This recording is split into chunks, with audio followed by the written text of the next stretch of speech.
प्राजक्तास किचनमध्ये आपलं स्वागत आहे। आज आपण बनवणार आहोत सुक्कं बेसन। याला भाजलेलं बेसन सुद्धा म्हणतात आणि हे खायला खूपच छान लागतं। बघूया काय काय घेतलं आहे ते। इथे मी 1 वाटी बेसन घेतलेलं आहे।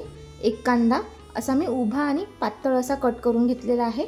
थोडंसं गोडनिमाचा पाला घेतलेला आहे। 3 हिरव्या मिरच्या बारीक कट केलेल्या आहे आणि थोडीशी कोथिंबीर बारीक कट करून घेतलेली आहे। चला तर मग रेसिपीला सुरुवात करूया। इथे मी एका पॅन मध्ये तेल गरम करायला ठेवलं होतं। तेल छान असं गरम झालेलं आहे। यामध्ये मोहरी, जिरं, कढीपत्ता, मिरची, कांदा हे सगळं टाकून आता तेलामध्ये आपण छान याला फ्राय करून घेऊ। आपण थोडंसं धने पावडर, हळद, लाल तिखट, चवीनुसार मीठ, मसाले यामध्ये छान असं मिक्स करून घेऊ। आता यामध्ये बेसन घालून घेऊ। बेसन आपल्याला लो टू मीडियम फ्लेमवर छान यामध्ये असं भाजून घ्यायचं आहे।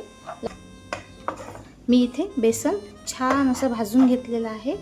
आपला छान भाजून झालाय। यामध्ये ना थोडं आपल्याला पाण्याचा हक्का द्यायचा आहे। एका दमाने पाणी टाकायचं नाही।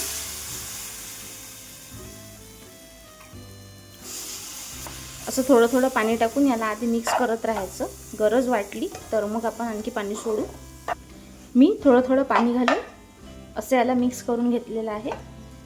आता झाकण ठेवून याला एकदम लो फ्लेमवर आपल्याला शिजवून घ्यायचं आहे। आपलं गरमागरम बेसन इथे रेडी आहे। यामध्ये कोथिंबीर टाकून घेऊ।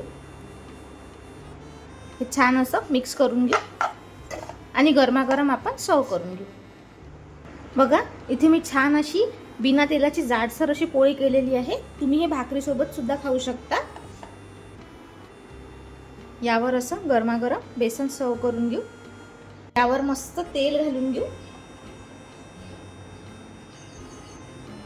इथे गरमागरम असं सुक्कं बेसन रेडी आहे। याला भाजलेलं बेसन असं सुद्धा म्हणतात।